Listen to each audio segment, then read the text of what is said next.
Graça e paz, igreja. Que bom estarmos aqui adorando ao Senhor. Que bom nós sabermos que fomos chamados e que nós fazemos parte do povo mais feliz da terra. E essa é uma verdade, não é apenas um jargão, porque o crente, ele aprende a sorrir até mesmo na adversidade. Fácil não é, mas a gente poder confiar em Deus e esperar nele em momentos difíceis, em momentos de crise, em momentos de dor, de doenças, a gente tem uma confiança e uma esperança em alguém que realmente pode fazer alguma coisa. Então isso faz realmente muita diferença. Faz muita diferença. Salmo 34, versículo 19 diz assim: muitas são as aflições do justo, mas de todas elas o Senhor o livra. Em momento algum Deus nos deixou essa convicção de que nós viveríamos um mar de rosas ao aceitarmos a Cristo como Senhor de nossas vidas. Nós vamos falar um pouquinho sobre a história de Jó, vai servir como referência para o nosso estudo dessa noite. E Jó é uma história que nos deixa perplexos e assim com bastante dúvidas sobre essa questão de relacionamento Deus e seus servos. E eu sei que nós precisamos conhecer muito mais profundamente a Deus do que nós conhecemos, para que nós não venhamos jamais a criticar ou gerar qualquer desconfiança sobre a personalidade, sobre o caráter de Deus. É uma questão de fé, é uma questão de posicionamento, é uma questão de entendimento, mas principalmente de conhecimento de Deus. E quando nós conhecemos a Deus e sabemos que Ele é imutável, que o seu caráter não muda, que todas as suas características de bondade, de misericórdia, de justiça, elas não falham, então a gente jamais vai questionar qualquer situação que possa acontecer com a nossa vida, com o nosso semelhante, com aquelas pessoas que nós amamos, porque aprendemos a conhecer a Deus. Eu estou estudando um texto de Isaías, no capítulo 42 de Isaías, um texto assim muito forte, que fala a respeito da idolatria, mas eu não vim aqui para falar de idolatria, eu vim apenas para fazer uma alusão a essa questão de como nós devemos viver diante de Deus, mas para que nós possamos viver diante de Deus nas adversidades, nós realmente possamos conhecê-lo. E esse texto de Isaías, no capítulo 44, se não me engano, a partir do versículo 12 até o 20, o texto fala a respeito dos artífices, fala a respeito dos homens que fazem para si imagens de escultura, que confiam nela, fala a respeito de um homem que sai de casa, planta as suas árvores, planta a sua madeira, e quando no tempo certo ele vai para colher, ele escolhe entre o cipreste e outro tipo de árvore, e dali ele corta para fazer a lenha, para fazer o seu móvel, para fazer o seu uso, para esquentar a sua comida, e do que sobra, ele faz um ídolo, ele faz uma imagem, e a adora, e a chama de Deus, e espera que ela faça alguma coisa por ele. E interessante, que Isaías não está profetizando para ímpios, ele está profetizando para crentes, para o povo de Deus, para o povo separado, para o povo escolhido. E lá na frente, ele diz assim: chega o tempo, chega o momento, chega a hora, que esses homens não têm nem ideia, eles não têm mais convicções para saber se eles realmente estão cometendo algum tipo de erro, porque a sua mente está completamente danificada. Não conhecer a Deus nos leva a ter a nossa mente completamente danificada.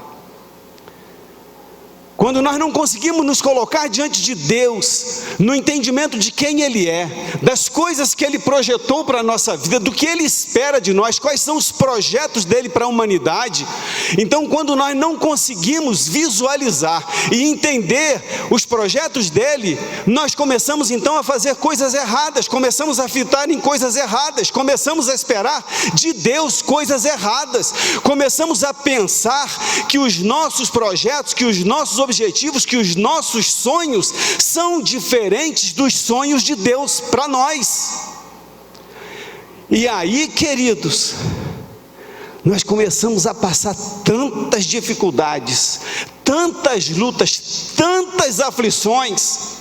E o texto que nós lemos aqui diz assim: muitas são as aflições do justo, mas de todas ele, o Senhor, de todas elas o Senhor o livra. Mas ouça bem, muitas são as aflições do justo. É das aflições do justo que Deus livra. É sobre as aflições do justo que o texto está falando. Então, queridos, às vezes nós passamos por tantas dificuldades, angústias, dores, a nossa alma tão pesarosa, tão cansada, tão doente, tão sofrida, e nós não conseguimos compreender por que a alegria do Espírito Santo não invade mais a nossa alma, não conseguimos compreender por que essa alegria do Senhor, que é a nossa força, não é realmente a nossa força, porque os nossos projetos, os nossos pensamentos, a nossa alma está se alimentando de coisas vãs, coisas que não foram aquelas para as quais Deus nos chamou para viver. Mateus capítulo 6, versículo 34, o texto diz: portanto, não vos inquieteis com o dia de amanhã, pois o amanhã trará os seus cuidados, basta ao seu dia o seu próprio mal, basta cada dia o seu próprio mal. Mas nós lemos, nós ouvimos as palavras do Senhor a respeito da ansiedade, para que nós não estejamos ansiosos por coisa alguma, nem pelo que havemos de comer, nem pelo que havemos de vestir, mas nós ficamos ansiosos, porque os nossos alvos, os nossos projetos, enfim, o projeto da humanidade é um projeto materialista. Enfim, o projeto das pessoas que vivem nessa terra são voltados para as coisas naturais, enquanto Deus nos chama para termos alvos e objetivos sobrenaturais, experiências com Ele, desejos eternos, coisas duráveis, coisas permanentes. Mas a nossa perspectiva continua sempre, os nossos maiores alvos, os nossos maiores objetivos continuam sempre sendo coisas fúteis, vulneráveis, perecíveis e que não poderemos levar conosco para a eternidade. Eu estava fazendo umas contas esses dias, estou com 61 para 62. Se eu viver mais 50%, eu vou a 92, 93 e... Fala sério, gente. É brabo. Passou dos 80, a Bíblia fala de 70. Eu vou dizer, passou dos 80, é luta. Mas eu espero, pelo menos, até uns 85, 90 anos, estar com boa saúde, né? E também peço a Deus assim, um dia, Senhor, que eu tiver que ir, desliga. Aí eu estava falando isso com a minha mulher, ela falou assim, mas você sabia que a doença também, em muitas situações, é um motivo para nós nos desapegarmos das coisas naturais, para nós valorizarmos as coisas sobrenaturais? E ela pode falar isso com bastante propriedade, porque a mãe dela está nesse morre, não morre, né, Marli? Há 12 anos, 13.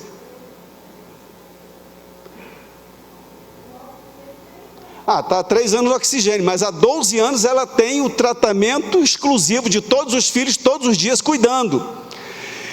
E é um tempo de reflexão, é um tempo que as pessoas param para analisar e ver a sua condição de vida, a sua condição e quais são os valores. Daqui a pouco nós vamos estar orando pelo irmão do Van Cler, teve um AVC. Daqui a pouco nós estaremos orando pelo irmão do Janilson, nosso irmão, que também está com câncer. E talvez estejamos orando por muitos de vocês que precisem de oração por enfermidade. Mas meus queridos, o que eu quero dizer com relação a isso, é que quando nós entramos numa situação como essa, a nossa cabeça muda.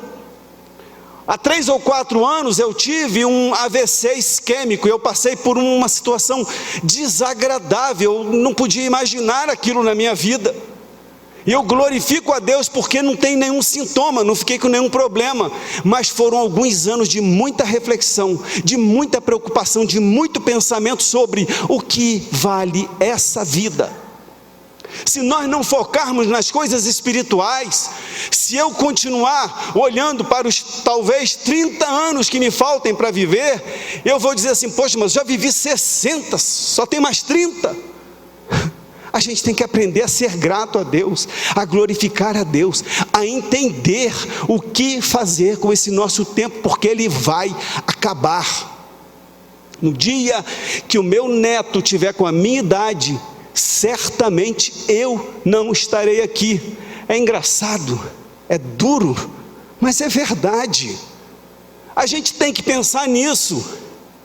E se a gente começar a pensar nisso, se a gente começar então a olhar o que fazer com essa vida, o porquê que a gente valoriza tanto essa vida, porquê que a gente briga tanto por essa vida, porquê que a gente cria tantos problemas por essa vida, porquê que tantas angústias e aflições por coisas naturais nos afetam tanto. Se essa vida é apenas uma passagem, é apenas um tempo que nós viveremos aqui, porque a nossa eternidade, que como eu digo, já começou, ela será com o Senhor na glória, e essa é a que vale a pena. Salomão dizia assim, tudo tem o seu tempo determinado, e é tempo para todo o propósito debaixo do céu. Então, queridos, nós precisamos começar a olhar para essas coisas, começar a olhar para os propósitos, começar a nos preocupar realmente com as coisas que valem a pena nos preocuparmos. O ser humano, ele não sabe lidar com o fatalismo e nem com as perdas. Não estamos acostumados. Não faz parte da nossa origem, da nossa formação, a morte. Nós não nascemos para morrer, nós nascemos para viver eternamente. Se não fosse o pecado de Adão, nós viveríamos eternamente. Então, essa questão de morte, ela ainda nos maltrata, ela machuca, ela mexe com a gente, mas em via de regra, nós não sabemos lidar com fatalismo e nem com perdas. E isso vai da coisa material mais inexpressível até a perda da pessoa mais importante da sua vida. Nós não sabemos lidar com isso. E Jó, como eu disse aqui, vamos falar sobre Jó, ele foi um homem que aprendeu a lidar com essas perdas. Todos nós conhecemos a história de Jó. Ele perdeu tanto pessoas chegadas, quanto os seus bens materiais. E tudo aconteceu de repente. As coisas vieram de uma forma avassaladora sobre ele. E às vezes nós até pensamos, mas isso deve ser só uma ilustração bíblica. E os maiores estudiosos, os maiores teólogos acreditam e têm convicções de que essa é uma história de um homem verdadeiro, de um homem real. Não é apenas uma história, não é apenas uma parábola, nem uma ilustração. É a história de um homem real. para a maioria dos teólogos. E a história de Jó, ela é comovente, ela é assustadora, porque em pouco tempo ele perde todos os filhos e todos os bens, todos os animais, tudo é destruído, e a sua saúde, tudo é levado de um momento para Deus. E a Bíblia diz que ele era um homem de bens, sincero, reto e temente a Deus. Existem momentos em nossas vidas que nós somos provados. É a nossa fé que está sendo provada em Deus, e às vezes a gente não consegue atentar para isso, até quando não tem mais jeito, quando não tem mais recurso, quando não tem mais o que fazer, quando já esgotaram todas as possibilidades, aí a gente começa a se lembrar assim: eu sou um homem de fé, eu conheço a Deus. E aí, no último recurso, no último socorro, a gente vai para o joelho, a gente vai para o jejum, a gente vai para a consagração, em busca da resposta que está na nossa mão, está na ponta da nossa língua, está na nossa mente, no nosso coração, mas nós não conseguimos ver. Por quê? Porque as coisas naturais, as coisas desse mundo, os valores desse mundo estão cegando o nosso entendimento. Lembram de Isaías 44? O homem faz para si um Deus, e depois que ele o adora, que ele vê que não tem resposta, que ele não consegue ouvir nada daquele homem, ele continua sem perceber que está errado. Quando eu citei esse texto, querido, de Isaías, eu citei no objetivo de que nós possamos nos compreender, de que nós possamos entender o que nós somos e o que nós fazemos com a nossa vida espiritual, para que nós possamos compreender a posição que nós ficamos diante de Deus, por não conhecê-lo profundamente, por não entender os seus projetos, por não entender os seus propósitos. E aí nós começamos a buscar recursos em coisas que não podem nos socorrer. Começamos a buscar recursos em finanças, em relacionamentos, em sites, enfim, internet. Nós começamos a buscar respostas nos coaches da vida, nos estudos, nas palestras, nos livros de autoajuda. Esquecemos que nós temos a Bíblia, que não nos traz autoajuda, mas nos traz ajuda do alto, e isso é diferente. Então, quando essas provações vêm, quando nós recebemos as más notícias e nós ficamos sem chão, sem saber o que fazer, é hora de nós começarmos a nos lembrar que nós temos um Deus que nos orienta, que nos diz o que fazer, que nos mostra o seu caminho, mas nós precisamos conhecê-lo, precisamos nos envolver com Ele. Imagine quando essas coisas vêm em sequência, como na vida de Jó, pois diz a palavra que quando um mensageiro vinha com a notícia ruim, já chegava um outro com uma pior ainda. Mal dava tempo dele respirar, dele se recompor, e novas mensagens ruins e novas notícias ruins iam chegando uma após a outra. E esse homem teve a sua história transtornada. Passou de bem-aventurado e próspero para uma pessoa em ruínas. Ele passou de um escolhido a um rejeitado. Ele passou de um abençoado para um amaldiçoado. Tudo isso em poucos dias na sua história. A sua história reverteu. E eu creio que por maiores que tenham sido as nossas lutas e as nossas dores, talvez nós não tenhamos ou não cheguemos perto do que passou esse homem. E a palavra de Deus diz que ele soube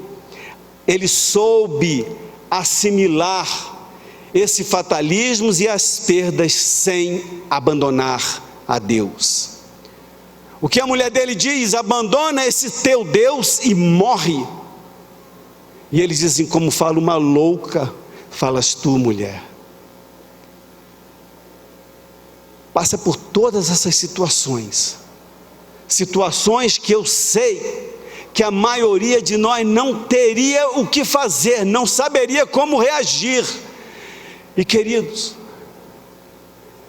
talvez se isso sirva de consolo ou de orientação para nós, para todos nós, jamais julguemos a Deus. Jamais julguemos a Deus.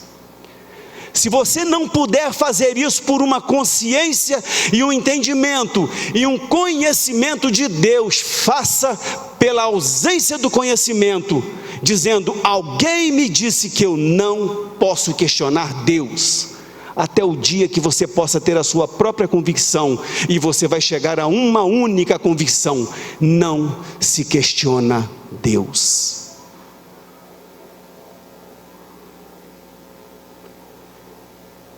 Jó, ele tinha tudo para descrer em Deus, mas ele preferiu bendizer o nome do Senhor. Apesar do seu sofrimento aumentar a cada dia, ele preferiu não abandonar Deus. A dor, a doença, a úlcera na sua pele, o mal-estar que aquele homem sentia, não ter mais posição para ficar, e depois ele começa a receber os seus amigos, aqueles amigos que vêm para tentar consolá-lo, e cada vez que abriam a boca falavam mais e mais bobagens, traziam mais e mais dor, mais e mais pensamentos ruins para aquela mente. E se não é pela misericórdia de Deus, talvez até ali em função dos amigos ele viesse a pecar, mas ele não pecou. Resumindo, Jó suportou a dor de perdas de familiares, suportou uma doença de morte, suportou uma mulher descrente, suportou amigos insensatos, mas acima de tudo, ele suportou a prova vinda de Deus. Eu creio que Jó não sabe do que se passou, desse projeto e dessa conversa de Deus com Satanás a respeito de sua vida. Mas uma coisa é certa: Jó sabia que tudo que estava vindo sobre ele vinha de Deus, uma prova de Deus. Há um texto, se não me engano, em Romanos, que diz que dele, por ele e para ele são todas as coisas. Porque dele, por ele e para ele são todas as coisas. A nossa vida, queridos, está nas mãos de Deus. Tudo que nós somos, que nós temos, todos os projetos, todas as coisas que se processam na nossa vida estão no controle absoluto de Deus. Mesmo que eu tome minhas decisões, mesmo que eu decida fazer coisas erradas, isso não saiu do controle dele. Ele tem tudo no seu controle. E isso é uma coisa para nós pensarmos. Isso é uma coisa para nós analisarmos. Porque no momento que nós pensarmos que quando nós começamos a descambar, a cometer os nossos erros, a fazer as nossas coisas erradas, que Deus então deu de lado, deixou por nossa conta, e que perdeu o controle da nossa existência, aí nós não vamos mais encontrar o caminho de volta. Porque a primeira coisa que nós vamos fazer dessa forma é jogar Deus de lado, é jogar Deus fora, é dizer: esse Deus não me serve. Mas Deus tem todas as coisas sob o seu controle.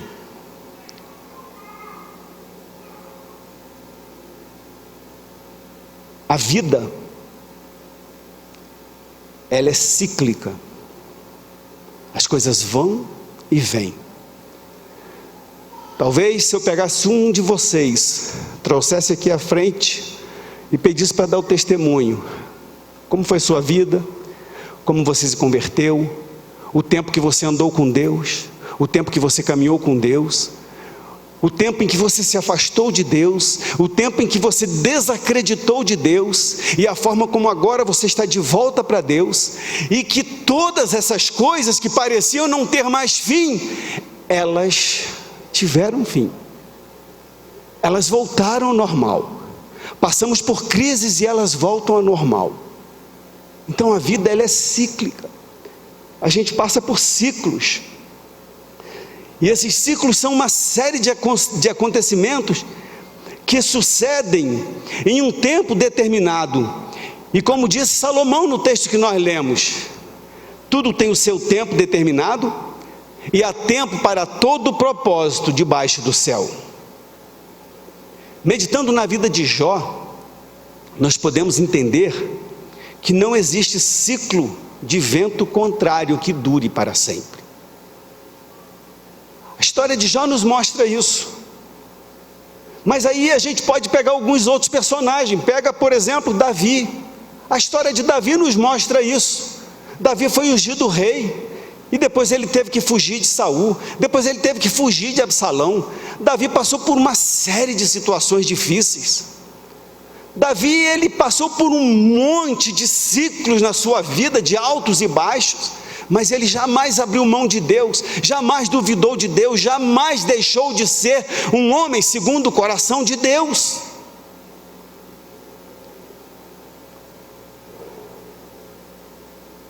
Os ciclos de ventos contrários na vida de Jó duraram um tempo, o tempo do propósito de Deus. Os ciclos de ventos contrários na sua vida, elas duram o tempo do propósito de Deus para a sua vida. Não se esqueça disso jamais. São momentos, são fases, são horas que nós precisamos ter a nossa fé provada. São momentos em que nós temos para descobrir quem nós somos em Deus. Porque Deus, Ele não precisa provar a nossa fé para Ele saber se eu vou resistir ou não. Ele sabe. Quem precisa ser provado sou eu. Quem precisa ver o nível da minha fé sou eu. Quem precisa saber até onde eu resisto sou eu, porque Deus sabe. É lógico, Ele nos dá força, Ele está do nosso lado, Ele nos apoia, Ele nos deixa ir até onde nós não conseguimos ir sozinhos. Dali para frente, quando a gente não vai ter mais jeito, Ele segura com a sua mão. Então, queridos, se você está passando por esse ciclo da vida, por essa provação, por esse tempo de provação, de angústia, de dor, de dificuldade, seja em qualquer área, não se esqueça, Deus tem o controle. Não se esqueça, Deus está te dando a oportunidade de conhecer a si mesmo. Deus está te dando a oportunidade de refletir sobre as coisas que têm o verdadeiro valor.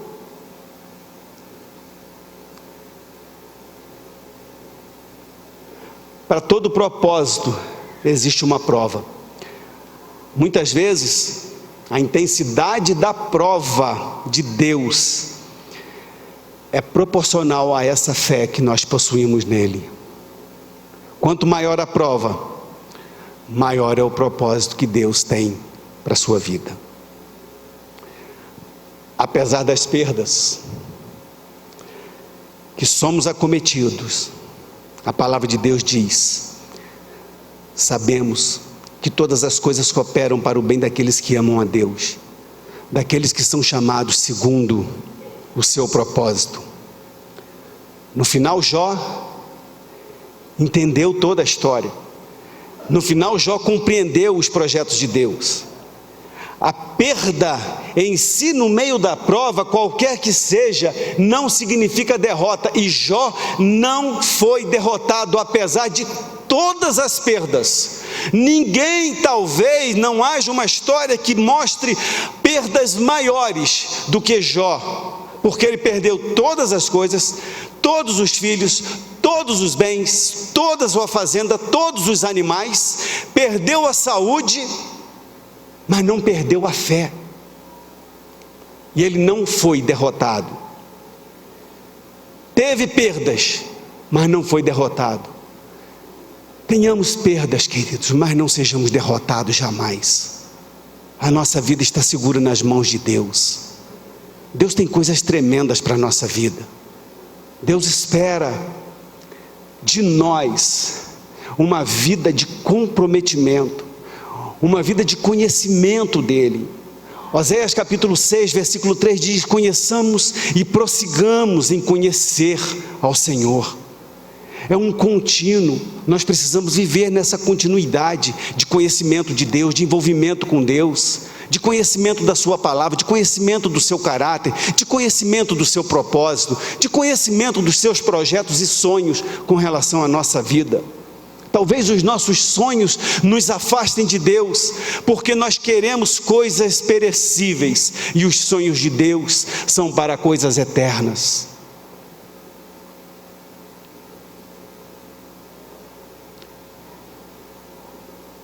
Como disse o apóstolo Paulo aos Romanos: quem intentará acusação contra os eleitos de Deus? É Deus quem os justifica. Quem os condenará? Será tribulação, ou angústia, ou perseguição, ou fome, ou nudez, ou perigo, ou espada? O diabo se levantou contra Jó, com permissão de Deus ele tocou em Jó, mas quem saiu derrotado foi o diabo, foi o inimigo. E essa é a proposta de Deus para a sua vida, para a nossa vida. O diabo sempre vai sair derrotado quando nós esperarmos no Senhor e confiarmos na sua força. Jó sobreviveu à acusação, superou a tribulação, a angústia, a perseguição e o perigo através de sua vida. Ele calou Satanás, conheceu a Deus mais profundamente, entendeu o propósito de Deus sobre a sua vida e recebeu recompensas, ainda se tornando confiável a Deus. E no fim, conhecemos o texto de Jó, capítulo 42.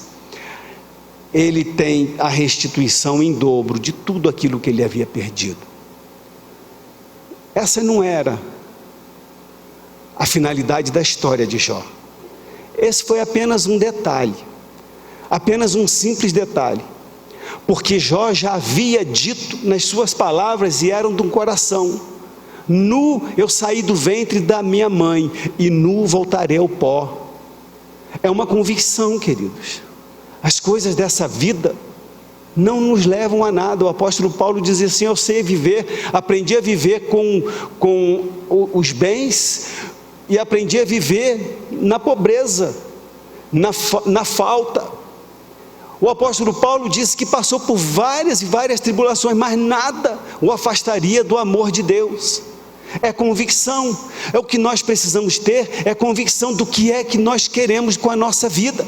Se nós queremos viver uma vida eterna com Deus, nós poderemos desfrutar dessa vida eterna já, com angústias, com a perseguição, com dores, com aflições, mas é cíclico, vai passar. Vai passar. Eu estava vendo um filme ontem, uma história verídica de um jogador norte-americano que havia sido condenado injustamente, passou por 12 anos, parece que 6 anos de cadeia e mais 6 anos ainda de condicional. E ele no presídio ele aprende uma coisa com um homem que dizia para ele assim: let it go, let it go. Ou seja, esse termo em inglês, deixa passar, deixa ir, abre mão, não leve em conta. E aquele homem, ele consegue vencer na justiça, derrubar todos os processos que eram contra ele, provar a sua inocência. E quando alguém pergunta para ele: o que você vai fazer agora com o Estado que roubou 12 anos da sua juventude? Ele disse assim: let it go, deixa passar. Há momentos, queridos, que nós precisamos usar esses termos, deixar passar. Sabe por quê? porque eu não sei se você vai concordar comigo, mas a maioria dos problemas que nós temos na nossa alma, a maioria das angústias, das dores, das tribulações, das lutas, elas estão relacionadas aos nossos relacionamentos.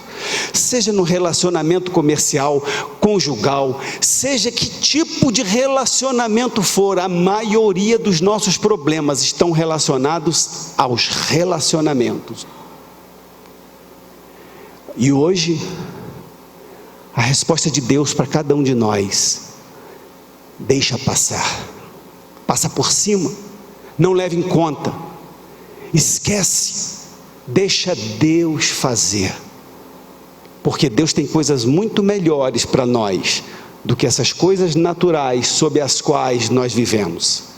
Deus tem muito mais para nós do que essas coisas naturais que tentam tirar a nossa paz, que tentam tirar a nossa alegria, que tentam tirar o nosso bom humor e nos fazem sofrer angústias, dores, decepções. Deus tem coisas muito melhores para cada um de nós. Eu queria que você se colocasse de pé.